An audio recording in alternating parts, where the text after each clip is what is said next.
Trump plans to sign an executive order making English the official language of the USA. As of now, all they've said is that he's planning to sign an executive order. We don't know when it's going to happen. And this is something he first mentioned about a decade ago during his first campaign. Competing campaigners like Jeb Bush and Marco Rubio would answer some questions in Spanish, and Trump would mock them, saying, "This is a country where we speak English, not Spanish," which to me sounds like he's just jealous that he doesn't understand Spanish. But now apparently he's actually trying to make it happen. If you're not familiar with executive orders, they function like a law, but they expire at the end of the president's term. So the nature of that being temporary means that it's largely going to be symbolic, but does have real effects. After all, it goes in line with restricted immigration policies, and it can reduce bilingual education. And it means that government agencies will no longer be required to provide information in a bunch of different languages. For example, when I voted, most of the information at the polling station was available in English, Spanish, Vietnamese, and Chinese, because these are all widely spoken languages in my area. This is required because we don't have an official language, so you don't need to speak English to participate in the society and the government. So the government is therefore required to allow the citizens to participate without English.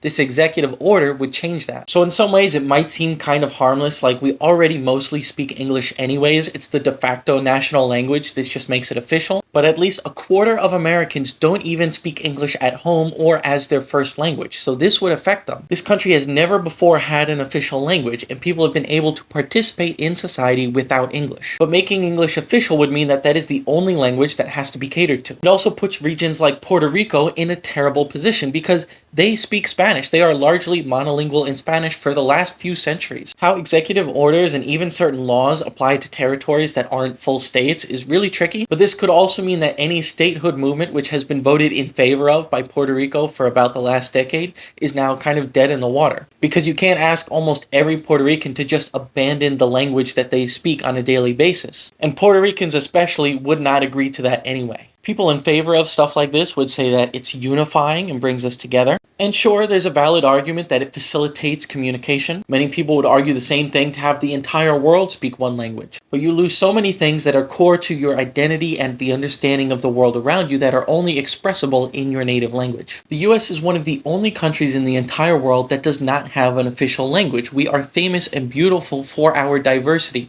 and that includes the diversity of languages, which are able to flourish here in a way that they are unable to do in almost any other country in the world because of that lack of an official language. And if we were to give that up just because it seems like a nice idea that might make things a little bit easier for English speakers, I think we're really missing out. What do you guys think?